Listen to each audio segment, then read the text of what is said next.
are ready to go. So, for anyone who doesn't know who Matt Diggity is, I'm sure everyone knows. But for anyone that doesn't know, who's Matt Diggity?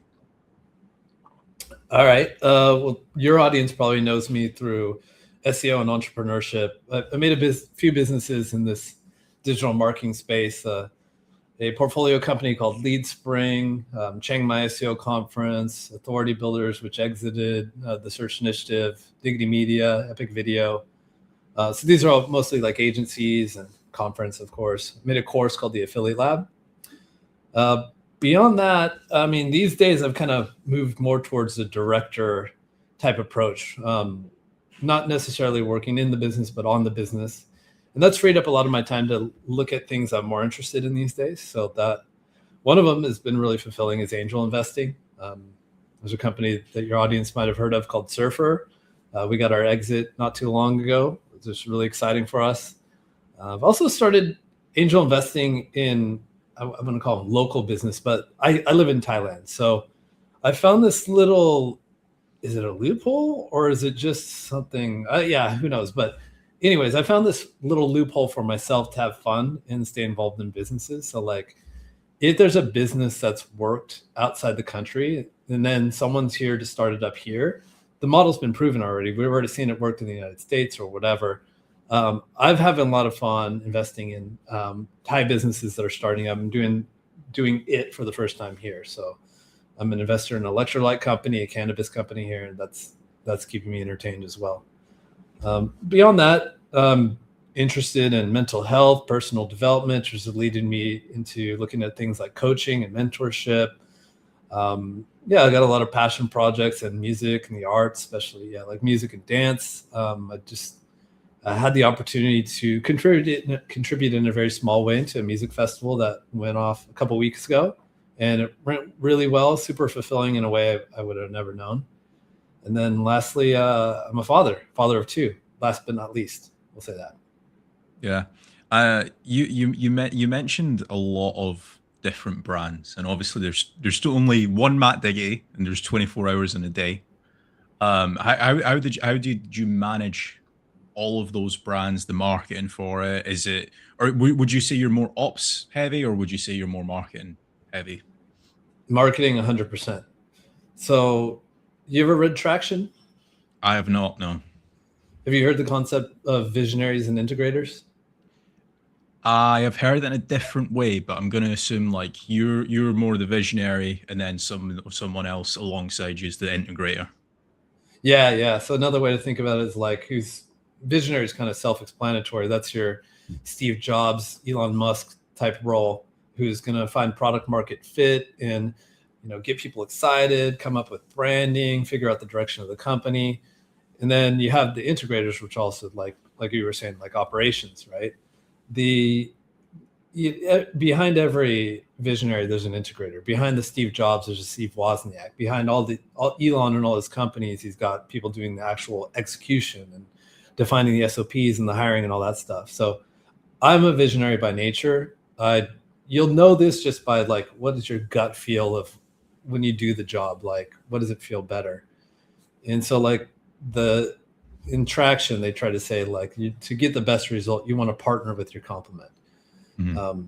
That's what I've been doing. And so in order to run these multiple businesses, I lean into what I'm good at, which is lead generation and marketing and vision and stuff like that. And then I partner with an operator every single time.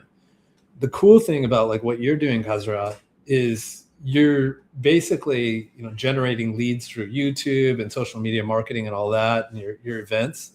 You're doing the same. If you had multiple agencies and multiple things going on, course, all these things, you do the same job at all. You produce content, and then in that content, you can say, hey, try this out. Hey, try that out, etc. So that's been pretty much the formula of like why I was able to run multiple businesses at the same time. Yeah, I almost I kind of see it as like poker outs. The more outs you have, the more profitable your channel is. Yeah. I mean, there is something to focusing, and they call it, there's a book called The One Thing, and so like the only way to truly get success is to focus on one thing. I think that's up to your personality. Like some people, like myself, like diversity and to have fun with different things. I don't know if I get bored, but I just like to play around in different things. So there's that. And then you have, I think I heard Alex Ramosi on some podcast or something. It's like, if you have too many things going on, now you're just a show. And so like, yeah, maybe I'm a show, but either way, it's been fun the other way. Definitely.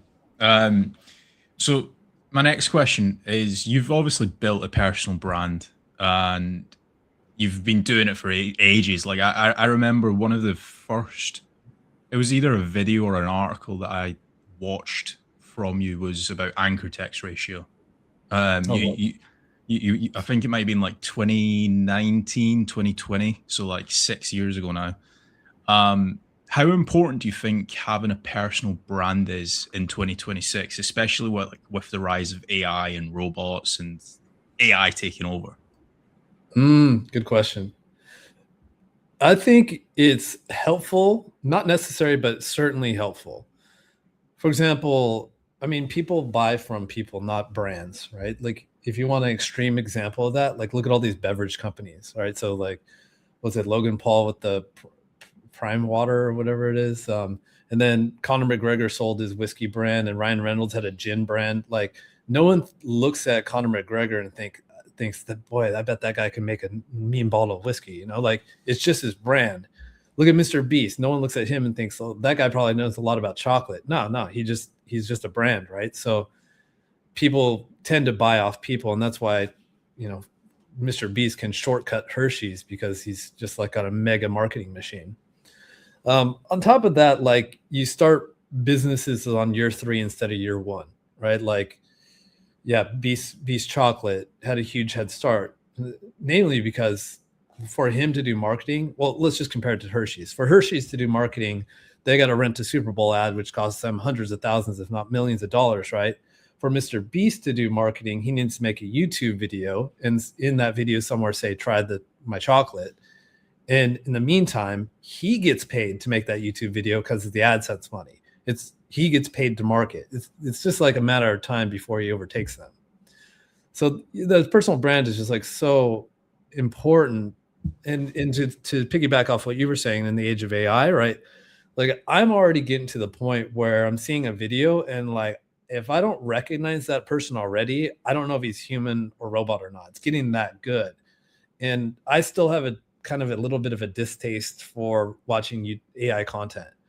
So like when we're getting to that point of, is this new piece of content that I'm watching, is it from a human or AI? The only way to really know right now is if it's a recognizable face, i.e. a face with a personal brand. Yeah. I mean, it's funny you say that because I've been watching a YouTube channel for like the past 2-3 years. It basically does like wrestling updates. I'm a little bit of a nerd when it comes to wrestling. I still kind of dabble into it. And I only recently found out after 3 years of watching it that it's AI. Like it's an AI voice. They give it a script. He creates the AI video, I suppose. So yeah, it is getting you like literally on some channels. I don't think you can notice it, and I like to think that I'm pretty good at identifying what's AI and what's not. Like there's certain times where people send you like fake news and you're like, dude, this is just clearly AI. Yeah, that's a bit of a weird one.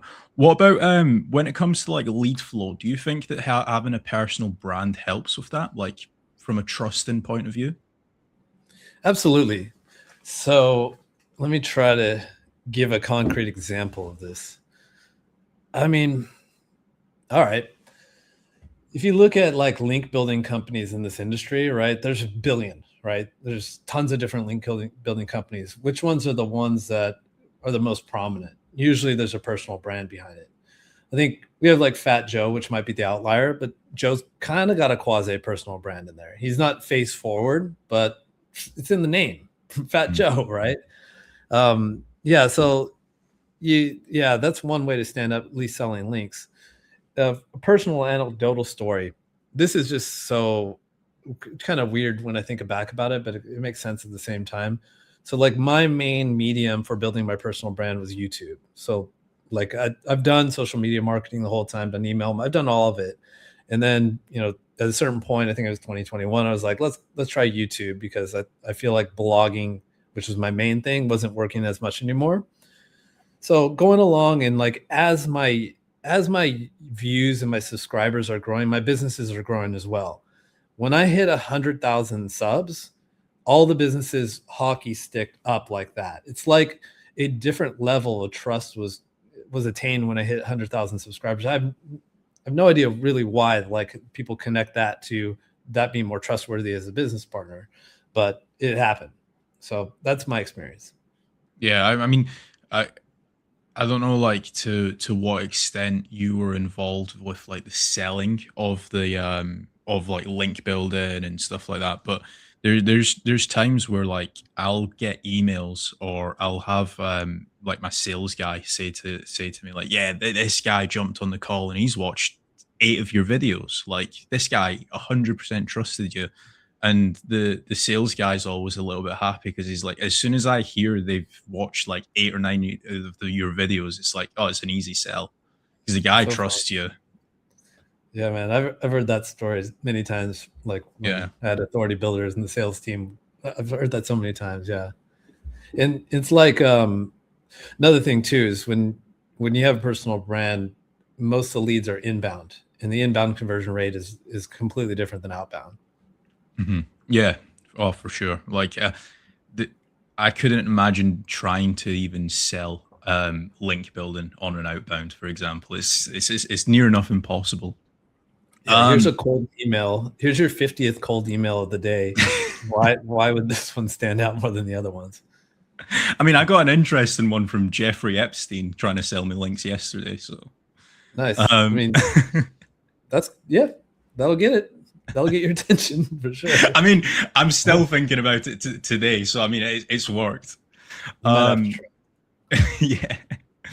If someone was watching this with zero audience, zero credibility, how would you get them to build a personal brand? Because I don't know about you, but I think 2026 is the year where we see a lot of personal brands come to market.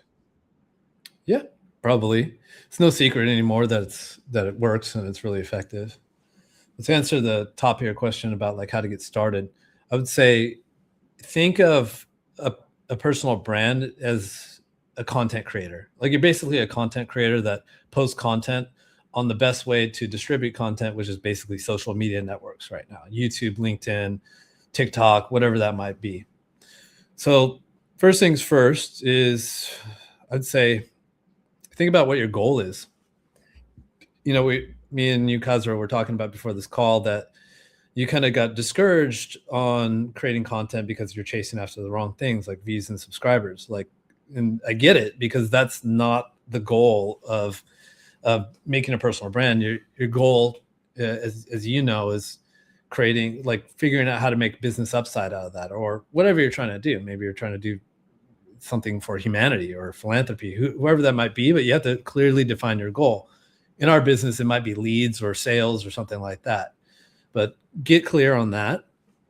Step 2 would probably be build a website. Like, all these platforms don't want their visitors to leave. So you got to build a place to collect those email addresses or those leads or whatever they are, in whatever way you get them. For example, like YouTube, there's no button on YouTube to download your subscribers' email list, or they make it really hard. So you got to figure out how to get that by sending people somewhere. And then I would say you got to choose your niche within a niche, right? So you look at Gary Vee's niche is business, that's clear, but he's niched down into hustle culture, right? So he's that, like, hustle, like, get shit done, shut up and get working kind of culture. So like in SEO, I think I went for like testing, like, and being kind of like hat agnostic. I wasn't quite white or black or anything. It's just like whatever works. And that was my niche. Then after that, I would say pick your medium. Medium being like, do you want to be the text? Do you want to be social media marketing, like text and textual posts and blog posts? Is it video? Is it audio where you're like doing podcasts and stuff like that? Maybe start a podcast, or is it, even live? Some people make a personal brand by speaking live on stages. I will say that in my own experience, hands down, the best one's video. So YouTube's the craziest platform. Like YouTube pays you to build your audience. They give you a pretty good creator share. I think it's something around 40% of the ads, the ads that go in your videos. So you can make a decent chunk of money while it grows your audience. And the awesome thing about YouTube is if you make content for YouTube, that can be repurposed to shorts. So you can clip this up and make this interview can be clipped up into about like 10 different shorts. And that could go on Instagram, YouTube Short, TikTok, all that. You can also like run it through a GPT and say like, extract 10 nuggets out of this interview. And then that can be your social media posts on Twitter, LinkedIn, Facebook, all that. So like video is like the big lever. If you get long form video, you get all that other stuff. And then once you decide on all that, it's basically just iteration. You make good content, you experiment, and you figure out how to make content that hits with your audience. And you always keep your eye on the goal too. Yeah, I mean, like with YouTube, just from personal experience, I don't know if you've done much of this. I reckon you probably would have, but after I've uploaded the video, the next thing that I'll do is like I'll go back into that video in 2 days' time or a week's time or whatever, and I'll see where the drop off points are in the video. So I might have said something like, "Oh, buy this," and then people don't like to be told to buy something, so maybe 30% have dropped off there. So in the back of my head, the next time I record a video, I'm like, right, okay, I shouldn't say buy this. I should say maybe you should check out X, Y, and Z instead. Nicer way of scripting it. There's so much human psychology in it, which I think is why YouTube's so fun. Like, how can we entice them psychologically to not want to click off the video, to feel like they're part of it? How do we keep engagement up? How to keep suspense? Like one of the most interesting things like I learned was, okay, let's say I made a case study. There's two versions of a title. I built a website 100% using AI and made $50,000 per month. Cool, that's pretty sick. Like I want to watch that. But a video that would get probably 3 to 10x as many views would be, I built a website using 100% AI. Here's what happened. The difference is you don't know the outcome. You have to click to watch it. Then when you click to watch it, now you're in video mode, and I'm dropping like 10 more hooks in the first minute. Now you're really hooked. Yeah, it's all this stuff that you learn over time. That's what makes it so fun. Yeah. Do you think the biggest goal, or not the biggest goal, the biggest win for your YouTube channel was the titles and the thumbnails?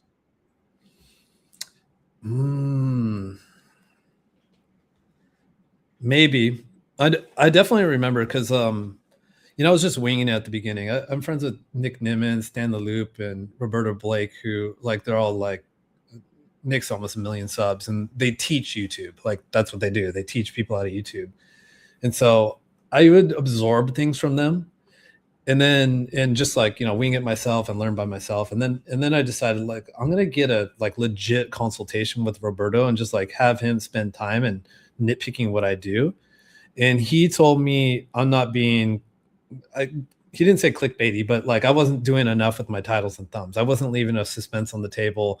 I wasn't using like typical formats, I was just trying to be like unique to myself, not too salesy, but like, the algorithm wants certain things. And so like, you gotta feed it what the people want. And once I changed that, yeah, titles and thumbs are huge. I'd say like, it's probably maybe the biggest lever other than like actually making good content. Yeah. Before you spoke about email lists, and I think I probably get more emails from you than I get like WhatsApps from my parents.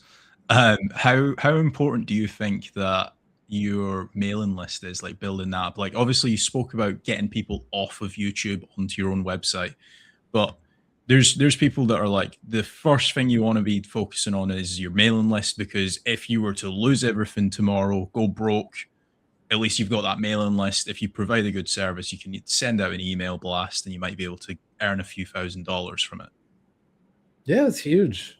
It's huge. It's because it's the only thing that you really own, like you said, but also it's almost guaranteed to contact the person. So like, let's say let's say your thing is Facebook, right? You're really good on Facebook, you tons of followers and stuff like that. You publish something about your Black Friday deal, there's still maybe 50% chance that it gets to all of your followers around Black Friday. They're getting so much shit in their feed, like, and who really knows if you're going to get to them? But if you have their email address, most likely you're going to get in their inbox. Yeah, definitely. What would you say your top 5, let's say, social platforms are? YouTube for sure. And then like that's pretty much all I do is like YouTube, and then the tech. What the hell? Sorry, there's a really weird sound coming out my window. I'm gonna ignore that. So YouTube's number one, and then I got like all the textual ones. So Facebook, LinkedIn, X, and YouTube community. So basically, I just take the same textual post and publish on all 4 of those.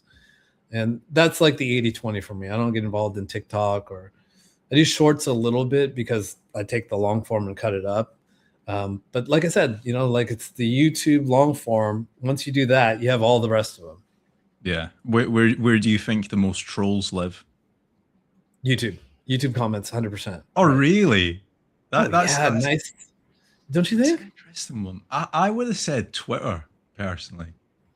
Twitter, their faces are still connected to it. Like you can still, well, sometimes it's like Harry Armpit 49, like who wants to like just troll. But like YouTube, no one uses their real name. Like, oh gosh, it's the best collection of.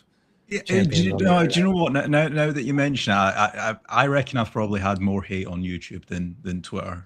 But yeah, I would say Twitter's a close second though. Yeah, Twitter's pretty solid. You have to be angry in the first place to log into Twitter. Yeah, that's true. I've got I don't know about yourself, but I've got like a social blocker. So like I think I get like 20 minutes every single day across all channels. So I need to do everything in that 20 minutes. But like I'll literally just post on Twitter and then just log out basically. Oh yeah, man. It's not good. Like, I mean, forget about what we say to each other, but it's like, I don't know if I want to get into this, but like all the news is like so negatively slanted and polarizing. Like, how can you think straight after even looking at that for 5 minutes? Yeah, I mean, yeah, definitely. What do you think is the biggest mistake that people make when building a personal brand? Can I give you a few? Yeah, go for it. One of the biggest ones for me is like not really thinking about longevity. So so my thing is YouTube, right? And I decided there's 2 ways to do YouTube. One is you can write bullet points of what you want to talk about, and you can like freestyle based on the bullet points. Like I just need to hit these topics. I'm just going to like freestyle and flow. That's not me. I'm a little bit like more precise and nuanced. I like to have a lot of B-roll. I like to insert humor. And so like I need to kind of pre-plan that. And also like the topics I wanted to talk about weren't like basic SEO. They're kind of like more interested in talking about like what's new and what we're learning through testing and stuff like that. So I painted myself into a corner where I could never get a copywriter to fill my shoes. And so if I wanted to publish a video per week, I'd have to script that whole thing, which is at least 4 to 8 hours of focused right brain, like creativity time, which eventually just, I had to go from 1 video per week to 1 video per 2 weeks to 1 video per quarter, just because like, I like to keep that creative energy for like other things in my life too. So that was one thing that's pretty bad. I would say, I see this a lot too. And I'm like, yeah, I wish I could help these people, but like these algorithms, you can cook them, right? So like if you're making YouTube videos and you're getting like 40 views, brand new YouTube channels will get more than 40 views. So in order to get 40 views, you've done something to where the algorithm's like, I've given up on you. You're kind of like a waste of my time. So like in these kind of situations, you need to move on with the new account or move to a different platform or something like that. Twitter is the only one that's unforgiving. So Twitter, you can have the worst content ever and then come out with a banger and now you're right on track. That's the only one, unless they change their algorithm. I don't think they have though. No, I think you're right on that. Think so? Yeah. I'd say the last one is like not experimenting. So yeah, maybe you can pop this up in B-roll if your editor wants to do this, but I like to show this example. There's a yoga-ish YouTube channel by this girl, Ali Boothroyd. And so if you look at her latest videos, all she does is something called Yoga Nidra, which is basically a guided meditation to help people relax and sleep. It's awesome, dude. If you can't sleep or you have insomnia, like this is like your cure. Anyways, if you sort by latest to newest or whatever, you sort it chronologically, and you look at her earliest videos, they're all over the place. It's like, here's a yoga pose for this, here's a retreat, here's one yoga nidra. And what normal content creators, what they learn over time is they experiment around with all these different formats, interviews like you're doing right now. Maybe you'll do a case study, maybe you'll do like a deep dive into like new SEO news or something like that.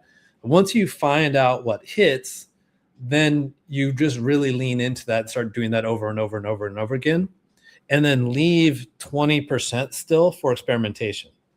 So like, right now, and this has been the case for a while, like if I want a 10,000 plus view video or more, I got to put AI or chat GPT in the title. Like that's just what people want to see right now.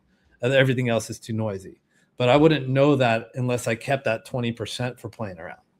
Yeah, definitely. Like the AI SEO or AI overviews is kind of like the big thing right now, where people obviously want to be in ChatGPT, Claude, etc. So you do a video on that, and you're guaranteed views. Yeah, yeah. I got asked this question, and sometimes I genuinely don't know how to answer this. So I'm hoping that you've got the correct answer. Now, the original answer is, do you think building a personal brand is always worth it? Or are there situations where you would stay anonymous? But I'm going to throw a caveat or a little modifier in that question, because I got asked this, I think it was like yesterday, and the person said, hey, I've got a full-time job at the minute, and I want to kind of stay anonymous until this thing starts earning and then put my name to it.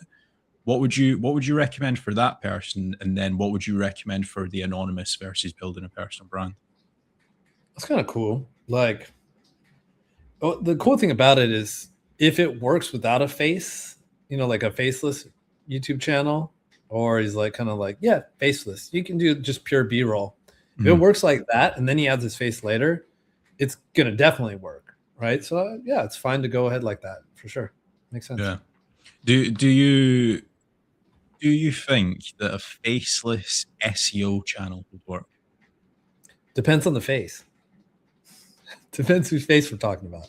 I mean, me and Julian have been speaking about this, and I said that there are barely any female SEOs. So if you were to get a good-looking female AI doing case studies or doing SEO testing, you're bound to get 100,000 views every single month. Yeah, I don't know. I really don't know. I doubt it. I kind of like, this is me personally. I just don't like AI anything, to be honest. Like there's some categories of things where I can be okay with AI. For example, if there's like something summarizing a heavy book and like I'm still getting the content that's just read by an AI, I'm okay with that. Art, any kind of art, not okay with. Business stuff, that's what we're talking about. Business stuff, I'm not sure. But if you have the choice, right? AI or human, you're gonna go human every time. Yeah.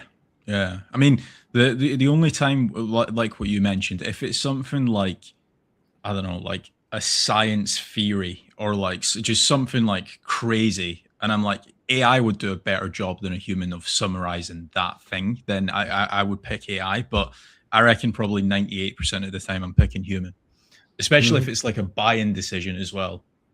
When you put yourself out there, obviously you get criticism, you get trolls. Does negative feedback or hate affect you in any way? Not anymore. It used to for sure. So like when I was first starting out, I was just really not used to making decent amount of money. I always kind of had this fear that it would go away. I'm not sure why. I don't know if I have like a scarcity money story or like some self-worth issues to explore, but it took me a while to get used to it. the fact that it would continue to come in and not be like a blip on this timeline of my life. And so I guess that it was that fear combined with an overestimation of what people say on the internet. What I learned over time is like the people that you want to be your customers also don't think that internet trolls are worth listening to. So like that's the thing. People don't get involved. They're not going to like stick up for you because they also don't want the ire that was directed at you or the hate. But essentially, it just doesn't matter, right? And then I also like had some, internal realizations about like, okay, let's say we can agree that there's good people and bad people and one's in the middle, right? Does someone who spends their time like telling you to go fuck yourself on Facebook, is that a good person or a bad person? You can clearly say they fall in the bad category. So it would actually be a bad sign if that person was on your side. So it's actually good that he doesn't like you. It's proving that you're on the other side of the coin. Either way, like as time went on, I also realized that like I don't even read the comments that much anymore, especially if it's like an SEO post. I'm posting stuff that I know works because I tested it and we use it for our customers. Like if someone doesn't agree, that's fine. Like I really don't care. It means nothing to me at all. So I'll only read comments when I'm posting stuff like about, personal things I care about, mental health, because that's an open field. I care about like what people's perspectives are when it comes to that. Yeah, that makes sense. I think that was probably the biggest hurdle that I had to go through. Like you spent like at the start of when I was doing YouTube, it was very similar to yourself. Like I was scripting the videos, it was a lot more higher quality. It wasn't just Loom recordings. But even to this day now, like I still spend a few hours like recording every single day, thinking of the idea, getting the graphic designer to do the graphic to do the thumbnail. So there's a lot of like hard work, and then you've just got like some troll just sitting there like, oh, this doesn't work, and you're like, well, you've clearly not tested it, mate. You know what the trap is because like this is all these YouTube platforms and all that stuff is like a dopamine based system, right? Mhm. So like you said, you put hours into creating a YouTube video, if you did the graphics, like that's a form of art, and you press publish on that, you're excited to see how people react to it. And 99% of those comments are going to be a pat on the back. Thanks for sharing. That changed my business. So like you're incentivized to log in and look at those. But the human eye is designed to find that one that says, go eat poo-poo, dorkhead. And Yeah. so then we're sensitive to it because we're human. And I think it's fine. I really hope my next YouTube video that's the exact comment that you leave on it. Hey, comment "go eat poo poo dorkhead" and be eligible for a free consultation with Kasra and me. Yeah, let's do it. So we've spoken before on this actually. We spoke about Chiang Mai SEO, and obviously I'm running the Masterminders. And you said something very interesting, and you said to me that Chiang Mai SEO was by far the hardest business that you ran, because every single year you're trying to outdo last year. You're trying to get better speakers, you're trying to get better venues for parties, just better at everything, right? Is that something that you try to do across all of your businesses? Is that like the mindset that you have, and do you think that's a healthy mindset? That is the mindset. It's trickier for events because, well, yeah, I mean, I feel like every business should have the mindset of we're trying to do better, we're trying to run faster, cleaner, give better results for our clients and all that. I think the tricky thing about events is because it's got a different type of pressure involved in it. You know that feeling, and I'm speaking to the viewers here, Kasra, you know exactly what I'm talking about, but you know that feeling when you have like 4 people over for dinner and you're like thinking about what should we eat? What kind of music should I put on? I better clean up the house. As you're kind of like inviting them into your home and you're giving them a glimpse of like what you like and what you love, and you're hoping they approve. Now multiply that by 400 people. Now you have Chiang Mai SEO Conference. So like that's the kind of pressure we're dealing with here. And on top of that, like events are like a 1 year of planning that gets tested. Your planning, how well you planned, gets tested in the span of a week with a whole bunch of surprises like weather and all that kind of good stuff. Yeah. What was I'll tell you one after you give me your answer. But what's like the biggest mess up that's happened during Chiang Mai? I mean, it was this last year. We had a rooftop party, and like the weather forecast said a big thunderstorm was going to come in. So we basically had to set up the party in 2 locations. So on the rooftop, just in case it doesn't rain, and then downstairs. So it had to like double our cost on the setup and planning for that. But it's part of the game. Yeah. Normal stuff that happens all the time is like the worst thing is the clicker breaks. Clicker always breaks. It's just like you get full batteries and it's gone in like 30 seconds. Do you know what so I hired like the AV hire company and stuff like that, and they were like, we've got 5 clickers and we've got 3 in the van. I'm like, why do you need so many clickers? But now that you've mentioned that does make sense. I had you'll laugh at this. So this year we had like sponsored booths, and it's the first time that we've done it. It's like I purchased these booths, so like the actual company owns it and stuff like that. So I hired a team to build these booths out, and they were like, so we were on like a boat party, and they phoned me and they were like, yeah, we can't find like one of the backdrops, and I said, yeah, it's the black one, and they spent like 4 or 5 hours trying to find a black backdrop, but there was like the one that I was referring to had like bits of pink to it. So it's like a typical like SOP for like a VA, when you tell them like, yeah, once you've filled out the form, go to the next page, but you've not mentioned press the click button. Like that, that's the extent. But then I'm looking back at it and I'm like, is it my fault or is it the team's fault that done it? And I'm like, that's just my fault. I should have just been more concise with pointing them in the right direction. Well, that's the thing. That's like the 300th thing you did that day. Like you can't keep a tab on all of them, you know? Yeah, that's true. But again, like I know now that the team that I hired to build that out in the next conference, I just need to hire them out for like half a day instead of hiring them out for like 4 or 5 hours. They'll probably actually get it done next time. A lot of people chase success without understanding it.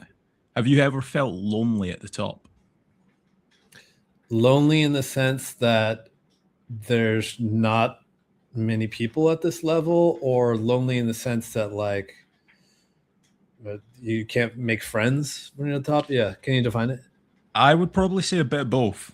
Like, do you think that it's lonely at the top to the point where like nobody else has reached your net worth, for example, or the same goals that you're achieving?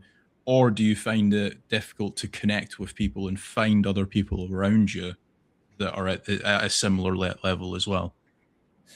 All right. So yeah, the first one's the non-issue. Like if you find yourself at the top, you just are like not putting yourself in like rooms that are with people that are more successful for you. There's always people that are more successful. Yeah.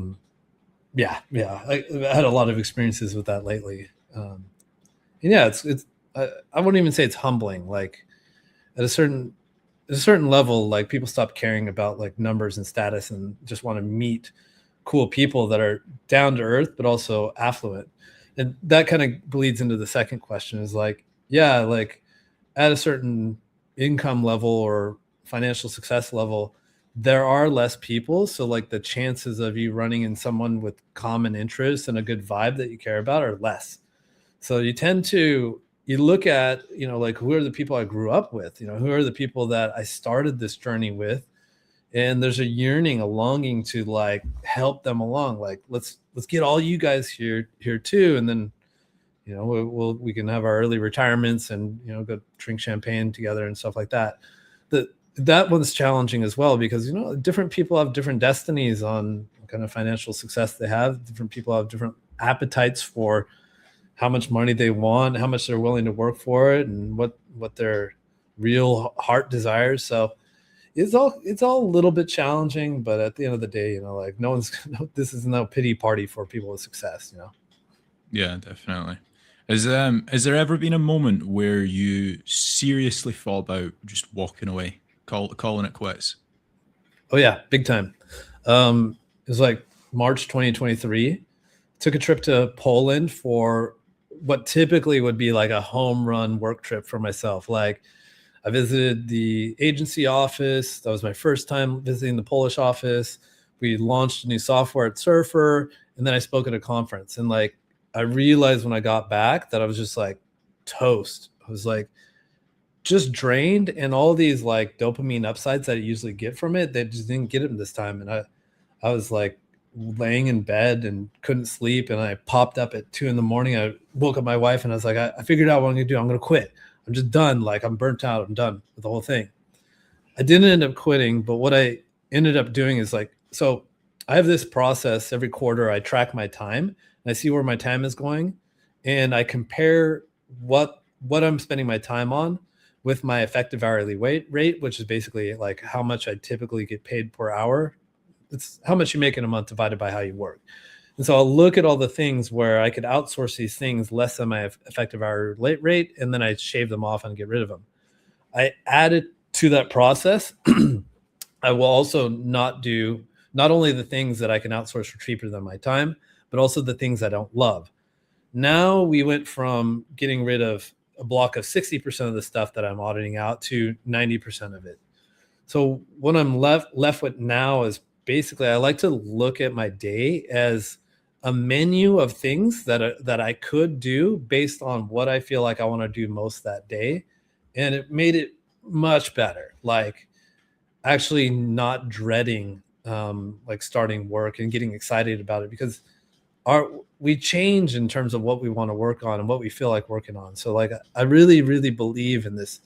Look at your tasks like a menu list of what you get to work on, not what you have to work on. Yeah. Well, out of curiosity, what do you think that it was like the traveling, or do you think it was like the state of SEO that what made you want to get out? Good question. The state was part of it, the state of SEO. It's always like this. Like everyone can look back to how it was 5 years before, 10 years before, and just think like, oh, if I had my skills now, my resources and my team, I would have made so much more money if the algorithm was as easy as what was before. Especially, like right around 2023, that's when, my biggest monetization model at the time was affiliate content sites. That got destroyed, right? So it's just kind of like, oh, it's here we go again, like another thing, another setback. So that was starting to wear on me. It's just like, how much longer do I want to be involved in this business of constantly fighting against an algorithm that hates us, like this annoying algorithm? So there's some of that part to it. That said, I don't, this is like me in my most like depressed part.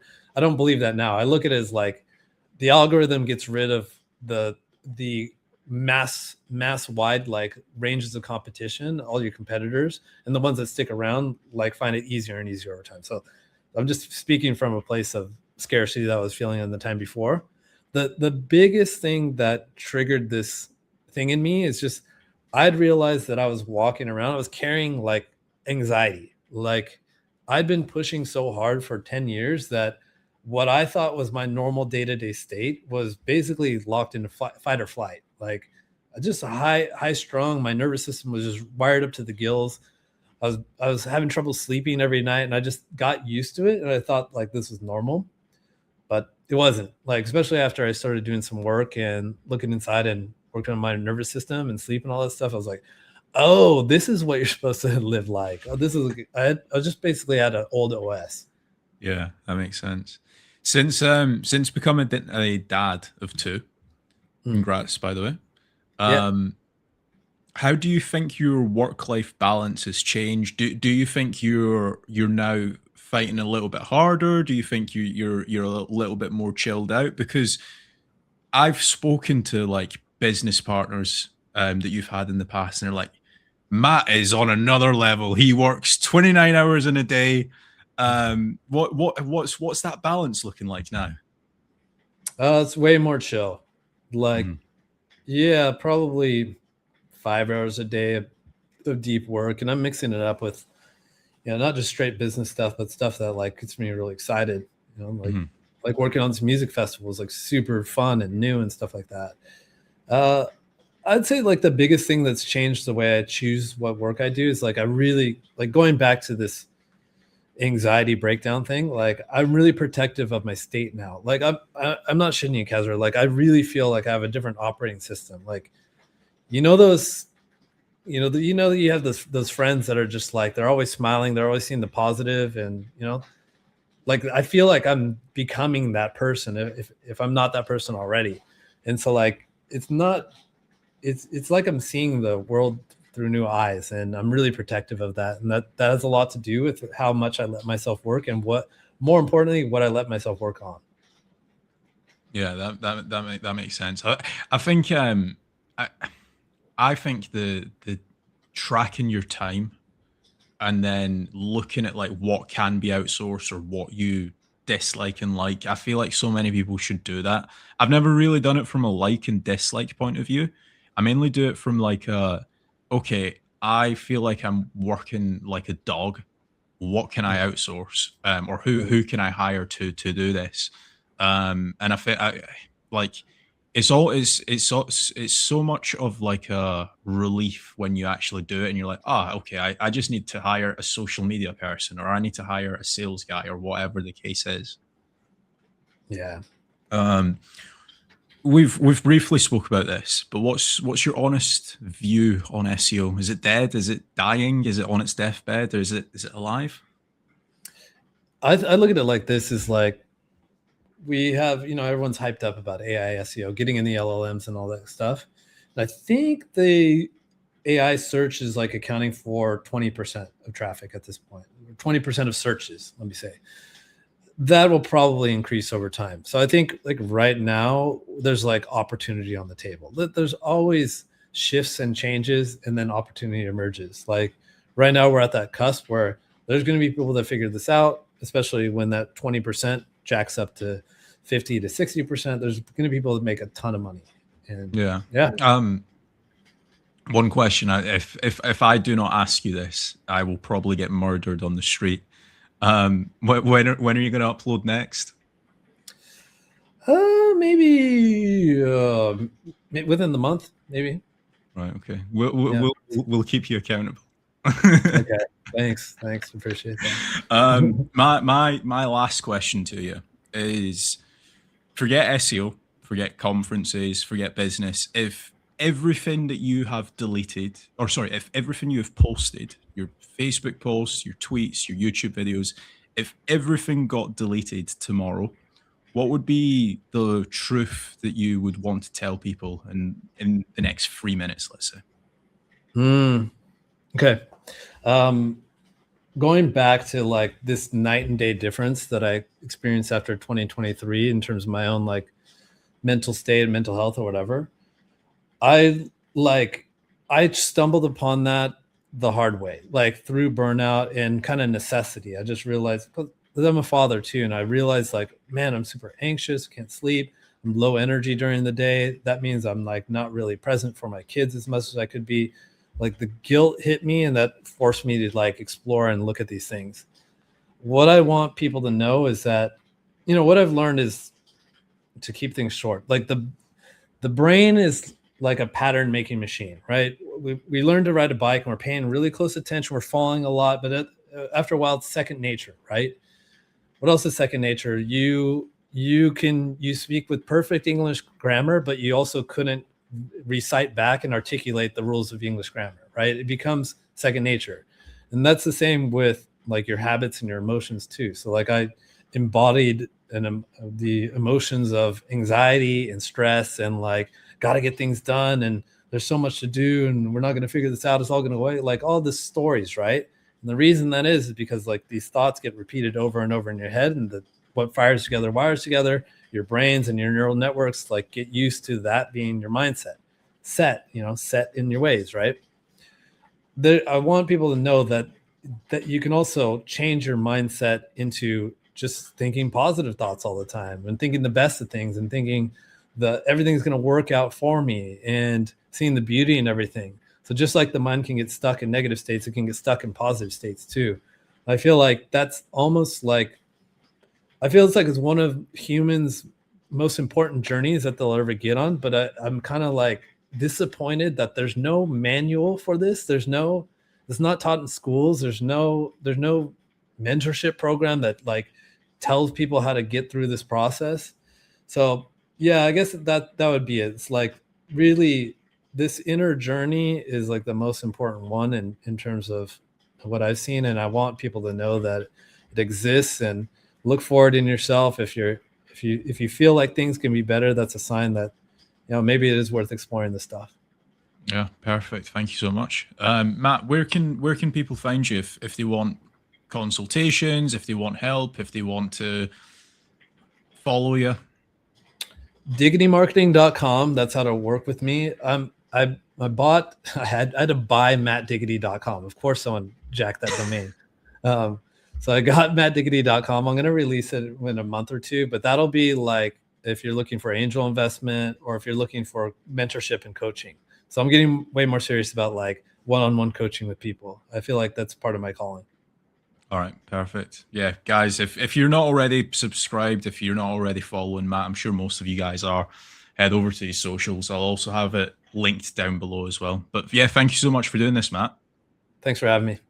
Cheers. Cheers.